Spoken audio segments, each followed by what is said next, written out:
Hello, I'm Matt Davies, and this presentation is one in the Life's Big Questions series. And in this presentation, we want to look at some accurate, long-term prophecies. This is part of investigating the overall question, is the Bible a message from a God I can't see? We want to show you that the Bible predicts the long-term future of several nations and cities. Now, this makes it unique amongst religious texts. And the very fact that the Bible does this, and does it so accurately, is evidence that it is from a power far greater than ourselves. Now, when we look at Bible predictions, we are going to see that they are firstly clear and precise. There is going to be no doubt about what they mean. And secondly, they are known to have been written down before the events took place. We are also going to see that they are 100% accurate, and we are going to see that they were written by people who had no power to make them come true. We'll see that they were fulfilled by people who were not aware that they were going to do so. And finally, we'll also see that contrasting fortunes are predicted for different cities and nations, and that the Bible writers made the correct prediction every single time. The predictions in the Bible relate to the nations and cities surrounding the nation of Israel. And in this presentation, we'll look at several fascinating predictions. We'll look first at Egypt, then at another of Israel's lesser-known neighbours, Edom. And finally, we'll see how the Bible prophet Daniel predicted that successive superpowers would lead to the nations of modern Europe. I'll now hand over to Karam Ram in our conference room, who will start by looking at the remarkable predictions about Egypt. Thank you, Matt. When Egypt is mentioned, most of us think of the pyramids. Tourists visit Egypt to look at the ruins of magnificent temples found there. These monuments are all reminders of Egypt's very long history and considerable greatness. The majority of ruins date back thousands of years. They come from a time when Egypt was ruled by the famous pharaohs. Encyclopaedia Britannica talks about an almost unbroken line of native rulers that lasted nearly 3,000 years. Some of these native rulers built the famous pyramids. This is the Great Pyramid of Giza, built by a pharaoh who reigned around 4,500 years ago. Toward the end of this long line of native rulers, the Bible prophet Ezekiel made the bold prediction, "There shall no longer be princes from the land of Egypt." Ezekiel predicted that Egypt would not have any more Egyptian royal rulers. This was a daring prediction after almost 3,000 years of rule by Egyptian pharaohs. Visitors to Egypt these days see many reminders of how right Ezekiel was. There's a lot of visible evidence of these successive non-Egyptian rulers. This temple in the Luxor temple complex dates from the time of the Greeks. Next came the Romans. These ruins of a Roman amphitheatre are in Alexandria. The Muslim Arabs followed. One of their mosques is built into the ruins of the famous Luxor temple. Other mosques remind us of other foreign rulers. The Hassan Mosque in Cairo was built in the style of the Mamluks. They ruled Egypt for over 200 years. Mamluks were Muslim slave soldiers whose influence and power grew until they became the main military power. The Ottoman Turks then ruled Egypt for almost 300 years. The Alabaster Mosque in Cairo was built in their style. The Ottomans divided Egypt into 24 provinces. The Mamluks, meantime, were still very influential, and each province was ruled by a Mamluk known as a bey. The Alabaster Mosque was actually built by Muhammad Ali, an Albanian who established himself as Egypt's ruler in 1805. During his dynasty, the British had considerable influence in Egypt. This mosque in Cairo is dedicated to President Nasser, who overthrew Muhammad Ali's dynasty in 1952. Encyclopaedia Britannica makes the observation that Nasser emerged as the first native Egyptian ruler in more than 2,000 years. Nasser led a bloodless coup which toppled the monarchy and Egypt became a republic. Nasser was a president, not a royal ruler like the pharaohs. So Egypt continues with no prince, as Ezekiel predicted. Before this period of domination by foreign rulers, the prophet Ezekiel made this comment about Egypt. It will be the lowliest of kingdoms and will never again exalt itself above the other nations. I will make it so weak that it will never again rule over the nations. Egypt has declined from its previous dominant position in world politics. Even today, it is still a very underdeveloped country, just as the Bible prophet predicted. Egypt is dependent on the River Nile for its agriculture. Equally important are the irrigation canals that take water to the surrounding land. The problem was that Egypt's foreign rulers neglected these irrigation systems. This book tells us Ottoman governors and Mamluk beys alike neglected irrigation and related agricultural works, allowing the country's economy to deteriorate. The Ottomans and Mamluks ruled Egypt in this disastrous way for hundreds of years. The prophets Isaiah and Ezekiel predicted these problems. Isaiah predicts the canals will stink, the streams of Egypt will dwindle and dry up, every sown field among the Nile will become parched. And Ezekiel says, I will bring desolation upon the land and everything in it by the hand of foreigners. It's interesting to see that the prophet Isaiah correctly predicted that irrigation problems would devastate Egypt's agriculture. We can also see the accuracy of Ezekiel's prediction that foreigners will be responsible for the devastation. Another interesting prediction made by Ezekiel is that God will sell the land to evil men. For long periods, the majority of Egyptians lived in poverty to support the rulers who lived in considerable luxury. Jason Thompson, in his book A History of Egypt, talks about the exploitation by the Ptolemies, the Greek royal family who ruled Egypt after Alexander the Great conquered Egypt in 332 BC. The Ptolemies carefully surveyed Egypt, assessed its productivity, devised a means of local administration designed to extract the maximum amount of revenue. The population of Ptolemaic Egypt consisted of a comparatively small number of relatively privileged Greeks superimposed onto the great masses of native Egyptians, most of whom lived around subsistence level, but whose back-breaking labour supported Ptolemaic society. A later example is that of Sultan Hassan, who ruled Egypt in the mid-14th century. He showed he had no feelings for the Egyptian people by building this magnificent mosque just after people had died in vast numbers from the Black Death plague which struck in 1347. He financed the building from death duties and by confiscating the estates of people who died without heirs. He spared no expense, making the mosque as grandiose as he could. This is just one more case of the rulers treating the Egyptians badly. Even though Egypt is now ruled by Egyptians, the same problem still persists. The contrast between rich and poor in Egypt is very obvious to anyone visiting the country today. Some areas of Cairo are very modern and have very comfortable hotels for the tourists. The vast majority of people live in very poor housing.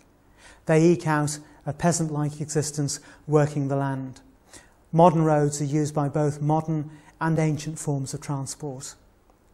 We can see that Ezekiel's prediction that Egypt will be treated badly by its rulers has been fulfilled all down history and is still true today. There's another remarkable prophecy about the Egyptians made by the prophet Ezekiel. This is what the Lord says, their cities will lie among ruined cities. No words can be more appropriate to Egypt. There are countless ruins between the modern cities. Most of Egypt's tourism comes from people wanting to visit the remains of ancient cities. The modern city of Luxor is near to the spectacular ruins of ancient Luxor, Karnak and Thebes. The question, where can I find ruins in Egypt, has been asked on the website answers.com. The reply given started, there are ruins almost everywhere. Satellites are now being used to find more ruins. Archaeologists believe they have unearthed only a small fraction of Egypt's ancient ruins. Yet again we can see the accuracy of Bible predictions. Egyptian cities are surrounded by ruins of earlier cities. So to summarise, we've seen that the Bible prophets predicted that Egypt would be ruled by foreigners. These foreign rulers would treat the Egyptians very badly.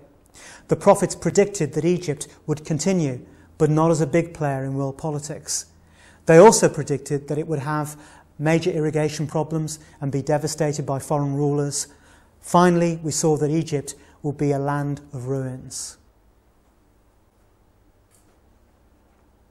Now let's think about the Egyptian city of Thebes. The site of this ancient Egyptian city is about 800 kilometres south of the Mediterranean, on the eastern bank of the River Nile. At one time, it was the capital city of Egypt. The area has been called the world's greatest open-air museum. Thousands of international tourists come each year to visit its temple ruins. Here are the magnificent ruins of the temple at Karnak, part of the ancient city of Thebes. We can see the past grandeur of the city and its temple from the ruins that we can see today. The size of the people shows the vast scale of the temple.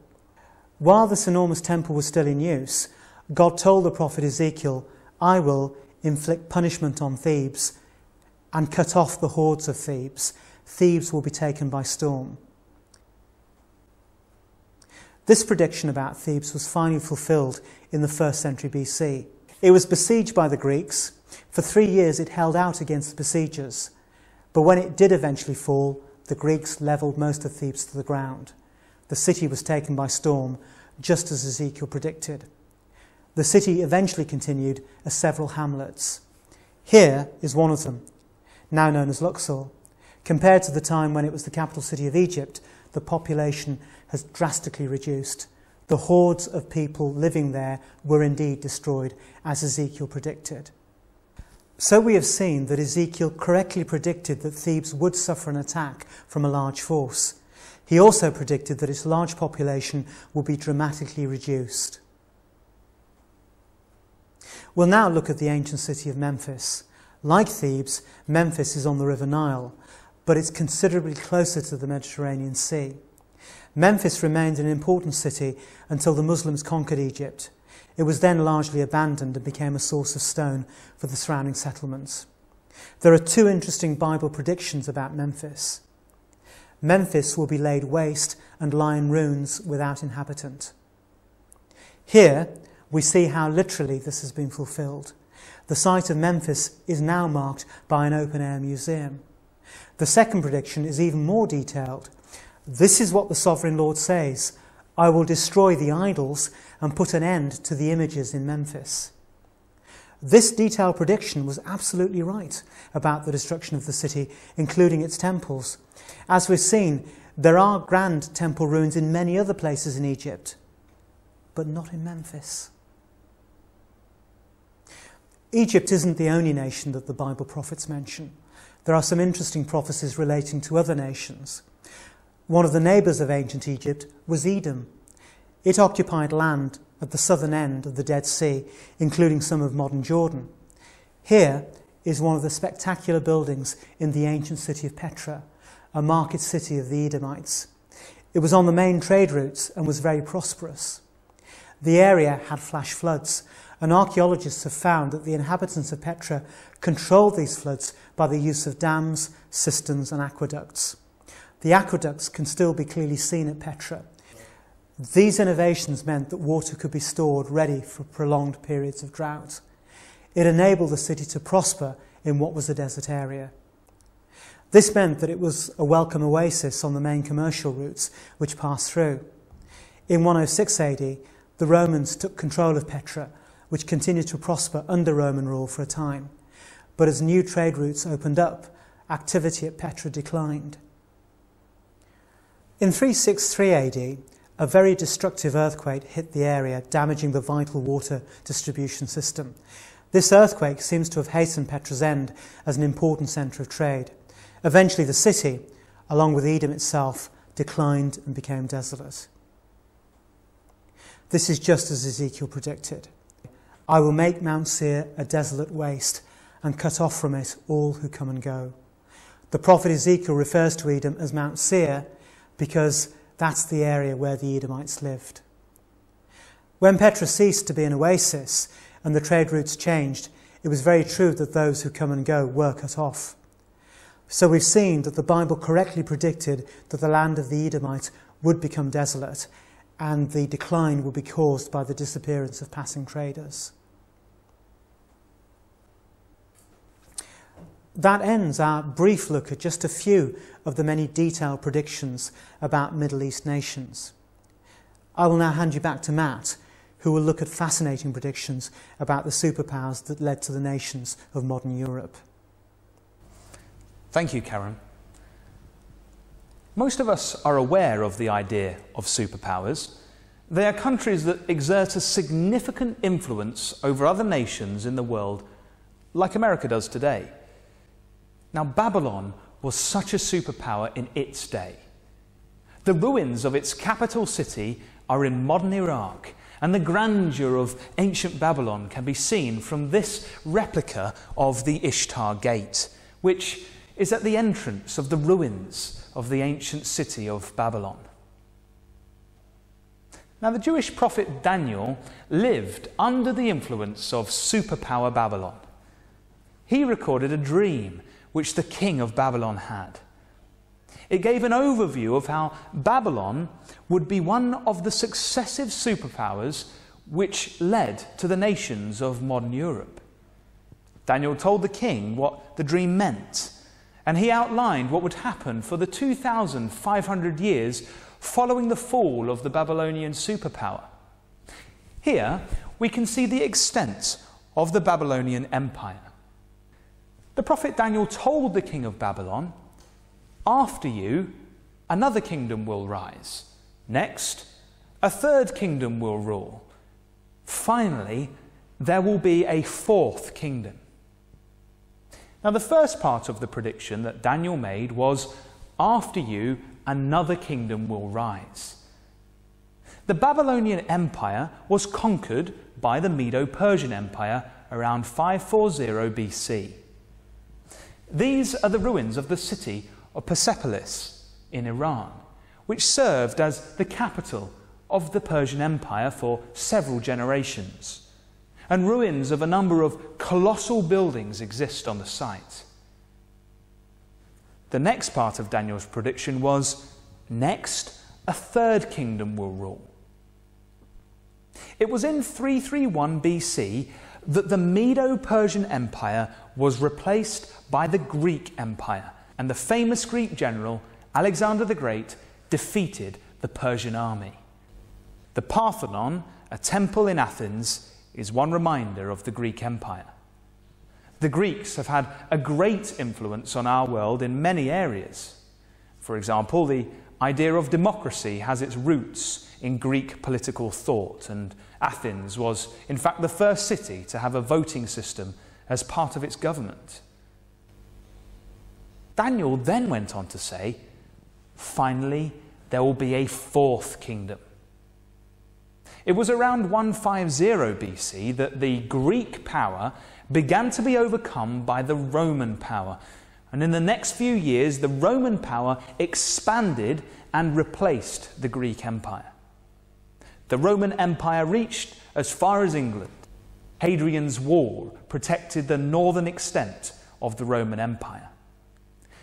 Daniel then told the king that the fourth kingdom will be a divided kingdom and will not remain united. We can see that Daniel was predicting that the fourth superpower would not be conquered by another, but would fall apart and become divided. Now, the Roman Empire split into East and West in AD 395, before being invaded by several tribes. And these invasions caused conflict and division which eventually resulted in the nations of modern Europe today. The flags of the nations of Europe are indeed a reminder of the accuracy of this remarkable prediction made by Daniel. And that ends our look at this fascinating prediction. Let's now reconsider some aspects of these Bible predictions. Firstly, we should check that the predictions were written down before the events took place. Now, historians agree that a Greek translation of the Old Testament, the Septuagint, was made for the great library in Alexandria in the 3rd century BC. It's therefore reasonable to assume that the original manuscripts of the Old Testament were in existence in the 3rd century BC. Now, most of the predictions that we've been looking at were fulfilled after this time, so they must have been fulfilled after they were written down.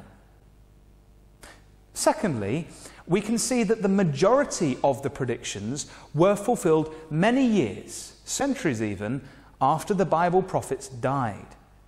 So they themselves had no influence in making the predictions come true. Thirdly, it's unlikely that the people involved in fulfilling the predictions were aware of them. So the predictions were fulfilled by people who had no idea that they were actually doing so. Now, these three amazing aspects make the Bible predictions unique among religious texts. Let's now think about the implications of these remarkable prophecies. We began by looking at the nation of Egypt, and we saw that the Bible prophets predicted that Egypt would be ruled by foreigners who would treat the Egyptians as slaves. The prophets predicted that Egypt would continue, but not be a great big player in world politics. They also predicted that it would have major irrigation problems caused by foreign rulers. And finally, we saw that Egypt would be a land of ruins. Now, how did the prophets know that Egypt was about to have a long period of foreign rulers, despite having just had a long period of Egyptian rulers? How did the prophets know that some of those rulers would treat the country so badly with such disastrous results? Many countries have been conquered by harsh powers, but Egypt has had far more than its fair share, and for long periods. How did the prophets know that the country would have so many ruins? Again, many countries have ruins, but Egypt has far more than its fair share. We then looked at what the Bible prophets said about those two ancient cities of Thebes and Memphis. And we've seen that Thebes would have a violent siege and its large population would be drastically reduced. And by contrast, Memphis would be a total ruin without any population, and there would be no temple remains. Again, we could ask, how did the Bible prophets know which prediction to attach to which city? If the predictions had been reversed, they would have been totally wrong. We've also seen how the Bible predicted contrasting fortunes for Egypt and Edom. Egypt would continue as a weak power, but Edom would decline due to the disappearance of passing traders. Again, if these predictions had been reversed, they would have been totally wrong.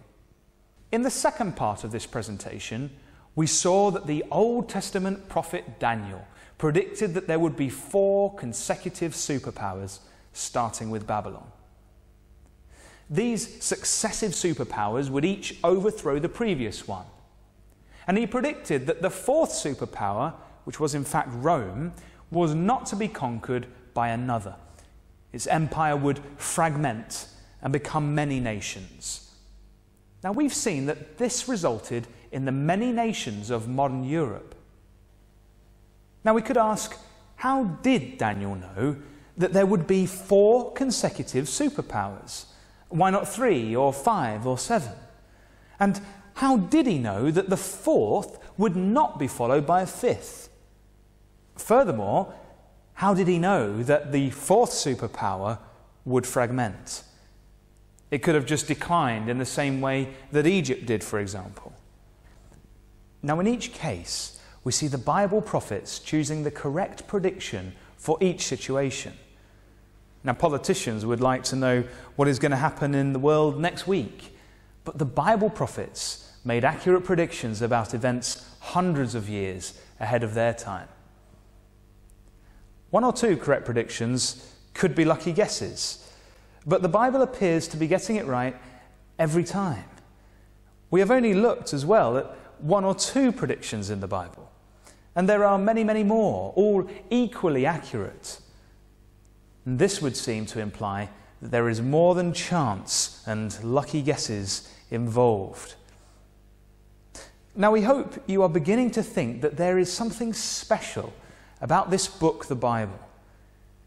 You can find out more information about why the Bible is so special on the Life's Big Questions website, www.life's-big-questions.org. And you can also send for other Life's Big Questions DVD presentations. We'll give you the address at the end.